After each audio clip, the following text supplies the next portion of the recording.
Number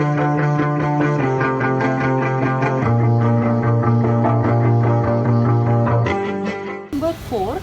It is little lengthy as well as tricky, but don't be panicked. You can handle it without any trouble if you read the statement nicely. Furthermore, if you do not get the points in first reading of statement, just read it once again. Let's read this statement. Guys, read with me. What stress would cause a wire to increase in length by 0.01% if the Young's modulus of the wire is 12 into 10 raised to power 10 Pascal? What force would produce this stress if diameter of the wire is 0.56 millimeter? Read this statement once again. What stress would cause the wire to increase in length by 0.01% if the Young's modulus of the wire is 12 into 10 raised to power 10 Pascal? Now I get points at some extent, but complete this statement. What force would produce this stress if diameter of the wire is 0.56 millimeter?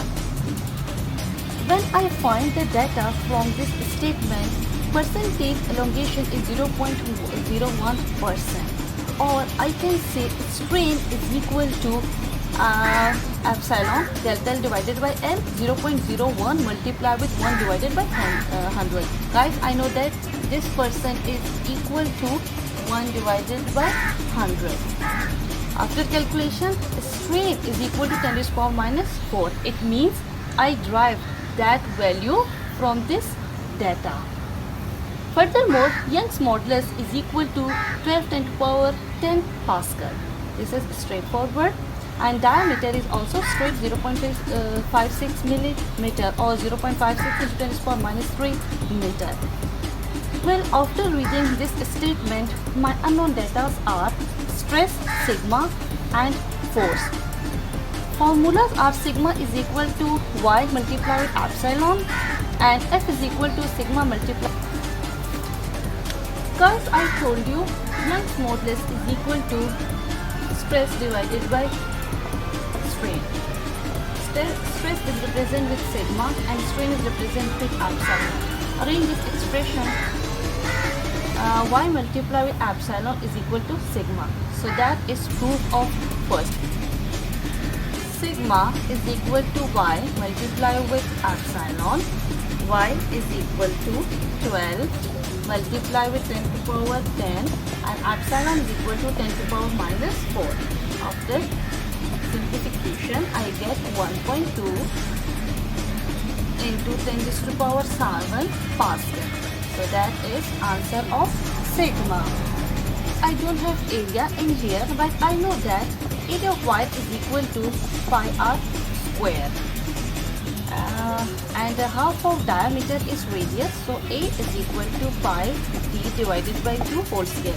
Consider this is a circle, this is diameter and the half of diameter is radius. A is equal to pi d square divided by 4. I use this expression in here.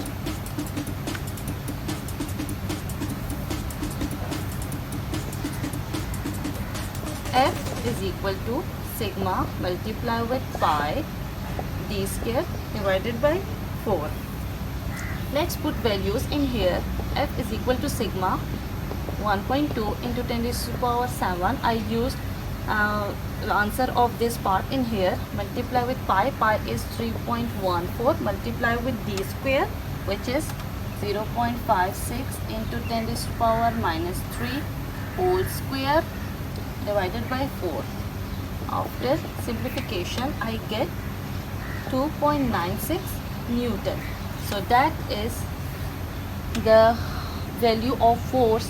I mean 2.96 force would produce this stress if diameter of the wire is 0.56 millimeter.